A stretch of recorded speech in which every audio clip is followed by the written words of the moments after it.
Assalamualaikum warahmatullahi wabarakatuh. Apa khabar semua murid-murid tahun 6 Iris? Bertemu kembali kita pada hari ini. Jadi, kita akan meneruskan topik yang seterusnya. Okey, pada hari ini kita akan belajar mengenai kesan buruk mikroorganisma. Di bawah tajuk mikroorganisma. Okey, mari kita lihat apakah kesan buruk mikroorganisma. Okey, pada hari ini objektif pembelajaran kita ialah mikroorganisma berfaedah dan mikroorganisma berbahaya. Okey, murid-murid, mikroorganisma ini ada kegunaannya dan juga memberikan kesan buruk terhadap manusia. Jadi pada hari ini kita akan lihat apakah kebaikan mikroorganisma dan juga kesan buruk mikroorganisma kepada manusia. Okey, mari kita sama-sama saksikan. Okey, kita akan belajar kesan buruk mikroorganisma. Mari kita lihat perbualan ini. Dek, jangan makan roti itu. Dah lepas tari luput. Tengok tu, dah berkulat pun. Okey, pertanyaan yang diberikan oleh guru ini, apakah yang akan berlaku sekiranya Amir makan roti yang telah tamat tari luput dan berkulat itu? Okey, saya pasti anda semua boleh menjawabnya. Okey, sebab kita dah belajar sebelum ini tentang mikroorganisma yang memberikan kesan buruk. Kalau kita makan roti yang tamat tempoh, apa yang akan berlaku kepada diri kita? Okey, saya harap awak dapat menjawabnya. Seterusnya, ini merupakan penyakit. Penyakit ini adalah kesan buruk mikroorganisma. Okey, kita lihat. Pada gambar yang pertama, ini ialah penyakit tuberkulosis atau lebih dikenali sebagai penyakit batuk kering. Gambar kedua ini pula ialah penyakit konjungtivitis atau kita selalu panggil sakit mata. Okey, penyakit ini merupakan kesan buruk mikroorganisma terhadap manusia. Okey, kita lihat seterusnya. Gambar yang ketiga ini ialah penyakit kurap.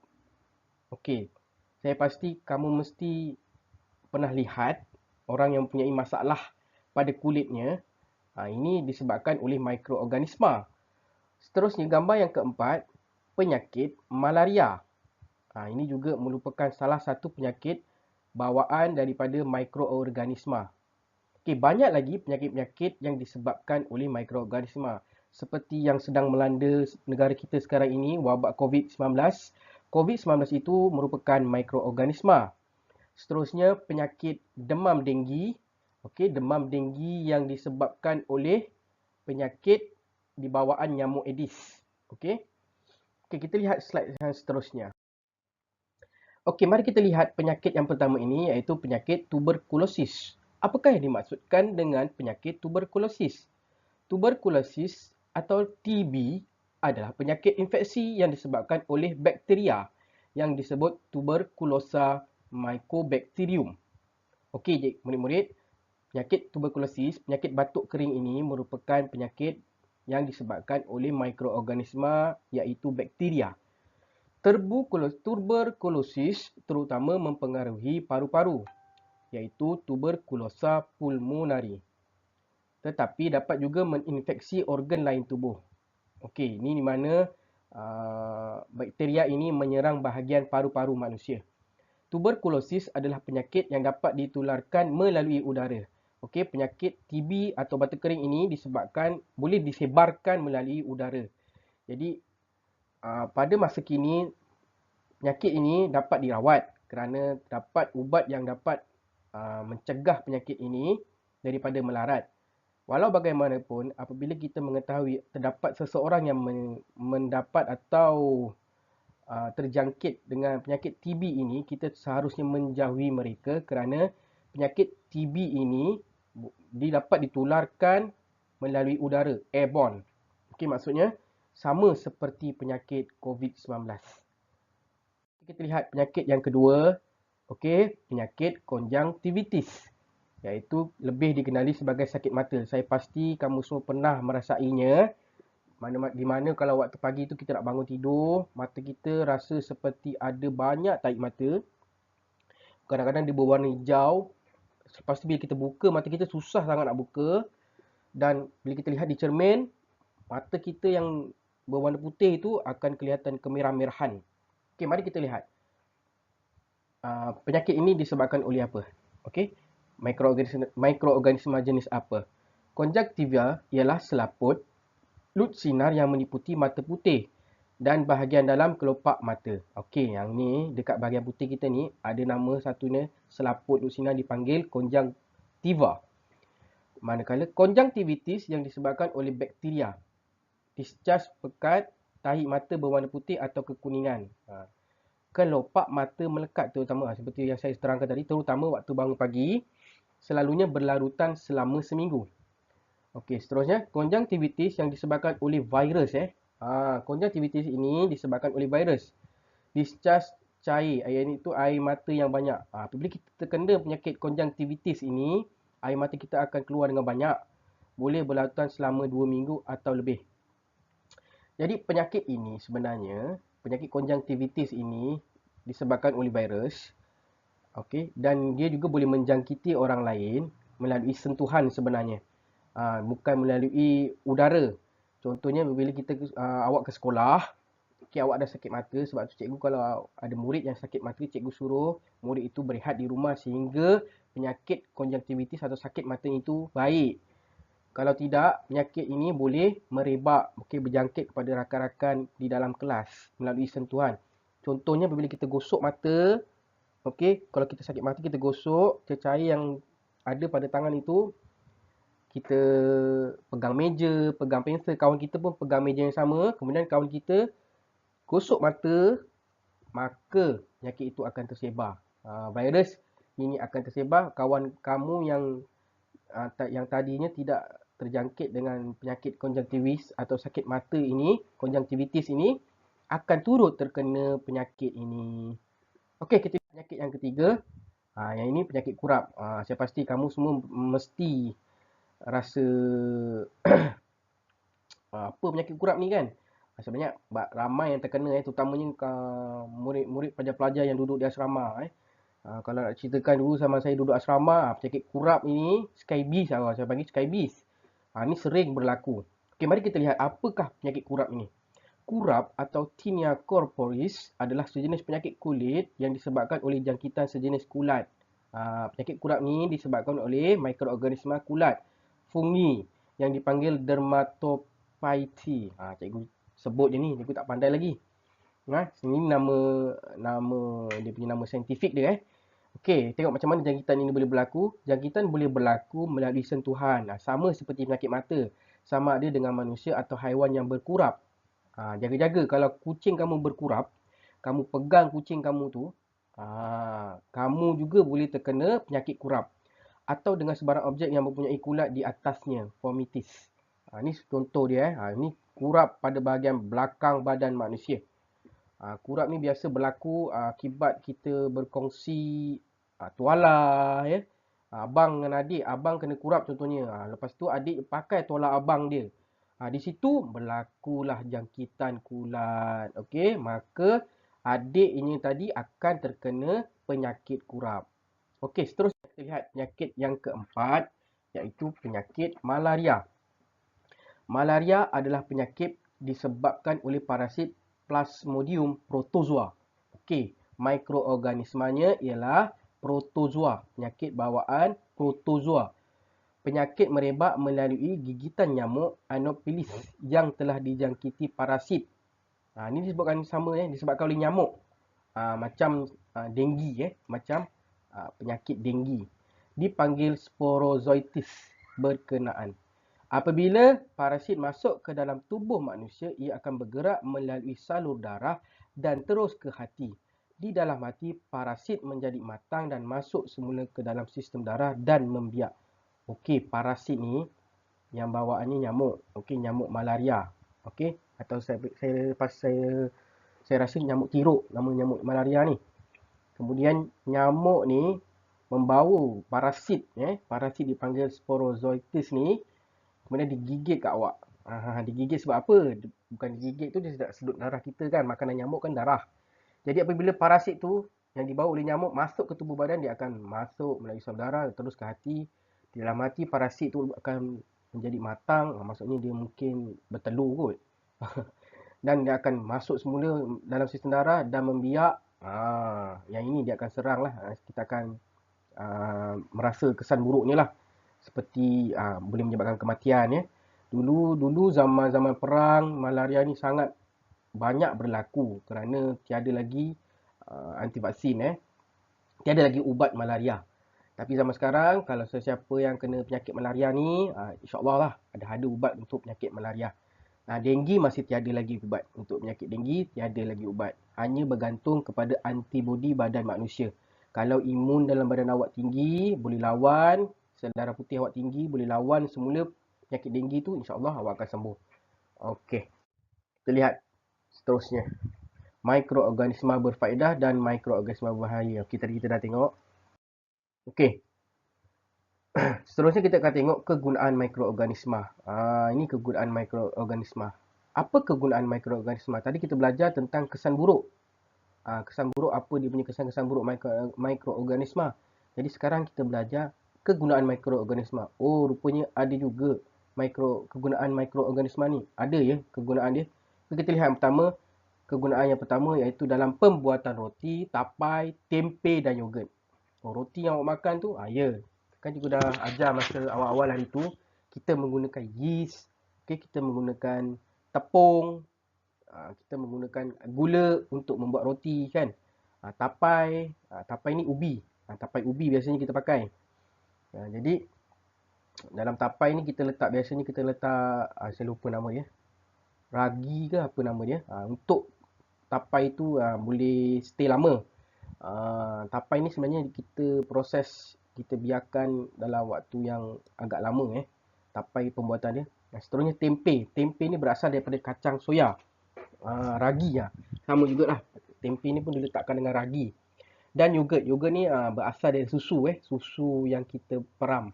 Tapai pun sama, peram, tempe pun sama. Seterusnya kita lihat kegunaan mikroorganisma yang kedua, penghasilan antibiotik dan vaksin. Ini kita lihat ni sekarang ni Malaysia sedang menerima vaksin Malaysia negara kita sedang menerima vaksin untuk penyakit COVID-19. Okey, apa tujuan vaksin ini? Vaksin ini inilah kegunaan dia sebagai antibodi. Jadi bila kita dah dapat vaksin ni, badan kita akan dapat mengenal virus yang menyerang kita, kemudian dia akan dapat melumpuhkan virus itu dan kita akan segera sembuh lah, tidak melarat, tidak boleh, insya-Allah tidak menyebabkan kematian. Terusnya kita tengok yang ketiga, kegunaan mikroorganisma yang ketiga iaitu penguraian bahan organik. Ni bahan organik. Contohnya, okey, macam makan makanan, sisa makanan yang awak buang tu sebenarnya mikroorganisma yang akan menguraikannya. Kalau awak buang contohnya buah-buahan yang dah busuk, ikan lauk pauk yang dah tak yang dah lama yang awak dah tak makan kan. Jadi segala bahan-bahan ni sebenarnya mikroorganisma yang akan menguraikannya. Kalau tak ada mikroorganisma, bahan-bahan ini tidak boleh lupus. Mikroorganisma yang akan bertindak terhadap bahan-bahan, contohnya buah-buahan yang dah lama, makanan yang dah lama, makanan yang awak dah buang, lauk pauk tu semua, nasi yang awak dah buang itu semua. Jadi mikroorganisma ni akan menguraikannya dan dia akan meresap ke bumi. Seterusnya, yang keempat, kegunaan mikroorganisma ialah dalam penghasilan baja organik. Baja organik. Kita pernah buat kat sekolah ni dulu. Tak silap saya, Mak Faris kot. Mak Faris, siapa nama Mak Faris? Saya lupa. Dia pernah datang sekolah, tunjuk ajar kepada guru-guru sains untuk buat penghasilan baja organik. Menggunakan bahan-bahan yang kita ada di rumah seperti sayur-sayuran, buah-buahan yang dah tak makan lah maksudnya. Kita buat baja organik. Baja organik ni untuk diletakkan kat mana cikgu? Dekat tumbuh-tumbuhan. Tumbuh-tumbuhan contohnya kalau kita tanam cili, kita tanam tomato, kita tanam sayur-sayuran kan. Jadi baja organik ni digunakan dalam kehidupan. Okey, penghasilan baja organik juga disebabkan oleh tindakan mikroorganisma. Okey. Okey, kita tengok kat sini, macam yang saya terangkan tadi, COVID-19 vaksin. Vaksin ini mengandungi antigen yang diperoleh daripada sebahagian atau keseluruhan struktur virus atau bakteria yang telah dimatikan atau dilemahkan. Macam inilah cara penghasilan vaksin. Vaksin ni sebenarnya dicipta daripada uh, apa ni virus yang telah lemah. Kalau contohnya virus COVID-19 ni, tak silap saya, anti vaksin yang daripada China, yang dari China tu, dia gunakan virus COVID-19 yang telah lemah. Kemudian akan disuntik ke dalam badan manusia yang masih sihat. Okey cikgu, kenapa virus yang tu kita kena suntik? Okey, apa tujuan dia? Supaya dalam badan kita ni ada antibody. Jadi antibody tu akan kenal virus yang disuntik tu. Virus tu dah mati sebenarnya atau dah lemah. Okey, jadi bila antibody badan kita ni dah kenal dengan virus itu, jadi apabila kita terkena sekali lagi, contohnya kita tak jangka kan, kita terkena balik virus ni, jadi antibody kita akan bertindak. Dia akan bertindak sebab apa? Dia dah kenal virus ni dulu, so dia akan lawan dan kita akan cepat sembuh. Itulah kegunaan vaksin. Okey, saya tak begitu pakar sebenarnya, tapi bolehlah saya tahu sikit-sikit. Untuk awak tahu lebih lanjut, awak boleh layari YouTube. Okey, layari YouTube, tengok yang daripada sumber-sumber yang sahih. Sumber-sumber yang sahih tentang vaksin ini. Jadi awak akan dapat tentang banyak ilmu di situ. Okey, seterusnya. Ni penguraian bahan organik.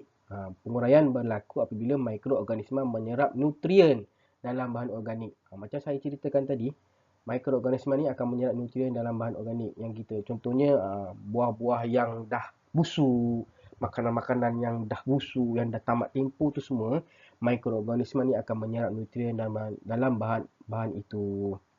Barulah dia akan lama-lama dia akan musnah. Kalau awak pernah lihat, awak pernah buang contohnya buah apple. Awak letakkan buah apple tu dekat sebulan dekat luar rumah, tiba-tiba dah tak ada. Itu sebenarnya tindakan mikroorganisma menyebabkan buah apple itu dia musnah.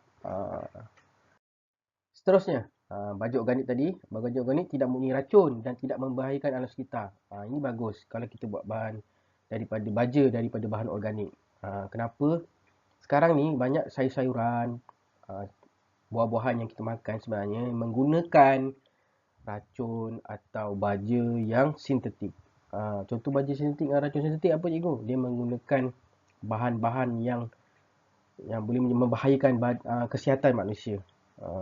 Contohnya racun serangga tu digunakan, ada yang menggunakan bahan-bahan kimia, sampai kita tengok lalat pun tak nak hinggap. Atau binatang-binatang yang biasanya makan buah tu tak nak hinggap langsung dekat pokok tu. Sebenarnya itu tak bagus je. Kenapa? Kalau lalat atau ulat yang tak nak hinggap pada pokok tu, bermaksud kita ni pun akan merasa kesan buruk ni. Jadi kita makanlah. Kalau beli sayur tu carilah janganlah cari yang sempurna, daunnya tak berlubang-lubang. Lebih baik daun yang berlubang. Kenapa? Sebab sudah pasti daun pokok itu tidak diletakkan dengan racun serangga atau baja sintetik yang sangat bahaya. Kalau tak, kita akan lama kelamaan badan kita akan mengalami kesan buruk akibat daripada penggunaan racun serangga atau baja sintetik yang digunakan tu.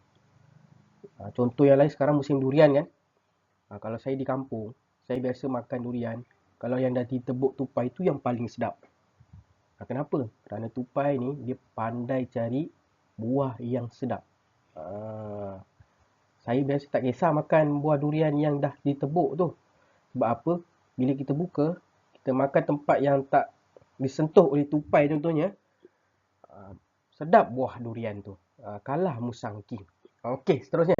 Kita lihat kegunaannya yang seterusnya, yang terakhir, iaitu dalam pembuatan bahan makanan. Okey, ni yogurt yang awak suka ni. Bagus ya, yogurt ni mengandungi probiotik. Kita tengok mikroorganisma apa yang terdapat dalam yogurt. Okey, ni nama dia. Lactobacillus. Inilah mikroorganisma yang terdapat di dalam yogurt ataupun di dalam minuman kultur macam Vitagen, Yakult yang awak selalu beli dekat sekolah tu. Itu terdapat apa ni, bakteria baik. Cikgu cakap ada bakteria baik ke? Ada. Biasa dalam iklan TV dia sebut ada bakteria baik, ada bakteria jahat. Jadi bakteria baik dalam tubuh badan awak ni lah yang akan lawan dengan bakteria jahat yang datang yang masuk ke dalam tubuh badan awak. Jadi awak amalkan makan ini, yogurt. Kalau boleh jangan yang manis. Awak makan yang plain yogurt tu lagi bagus. Dia sebagai probiotik dalam badan awak ya. Okey. Ya, ada lagi satu rupanya, yang kelima. Tempe goreng. Orang Johor atau orang Jawa sangat suka makan tempe goreng. Ni tempe goreng. Macam mana pembuatan tempe goreng ni? Okey, ni kita lihat. Dia menggunakan ragi. Nama dia Rhizopus oligosporus. Sejenis fungi yang digunakan dalam proses penapaian bagi menghasilkan tempe. Tempe ni dihasilkan daripada kacang soya. Kemudian kita peram dia dengan menggunakan ragi selama beberapa waktu sampai dia kering jadi tempe ni. Bila awak makan sedap. Tempe pun bagus Tempe ni mengandungi banyak protein kerana kacang soya sangat banyak protein. Jadi makanlah banyak. Tempe ni bagus. Okey, ada lagi satu yang terakhir. Ni yang terakhir. Saya rasa ni yang terakhir ni. Ini adalah yeast gambar yeast yang saya pernah suruh awak buat eksperimen tu. Kan yeast yang digunakan untuk dalam pembuatan roti. Ni gambar dia. Pembuatan roti. Kalau awak tengok dalam plastik tu kan, inilah yeast dia. Gambar yeast roti yang diambil menggunakan mikroskop. Jadi yeast ni tujuan ni digunakan dalam pembuatan roti. Nak buat kuih pun sama juga. Ada yang kuih menggunakan yeast kan. Kek. Okey, itu saja daripada saya. Murid-murid tahun 6 Iris. Okey, pada minggu ni, minggu persediaan, guru-guru semua SK Sila Pelajar Perdana, guru-guru SK Sila Pelajar Perdana sebelum sekolah dibuka pada 1 Mac. Jadi saya pasti awak semua dah tak sabar nak masuk sekolah. Walau bagaimanapun, saya harap bila dah bersekolah nanti awak semua dapat jaga protokol, jaga SOP yang telah ditetapkan oleh pihak sekolah dengan baik. Okay, semoga kita semua dapat dijauhkan daripada penyakit COVID ni dan terus berada dalam keadaan kesihatan yang baik. Sekian saja daripada saya. Jangan lupa buat latihan di Google Form. Jumpa lagi di minggu hadapan pada waktu dan masa yang sama seperti ni. 9 pagi hingga 10 pagi. Tarikh je yang berbeza. Okay, jumpa lagi pada minggu depan. Assalamualaikum warahmatullahi wabarakatuh.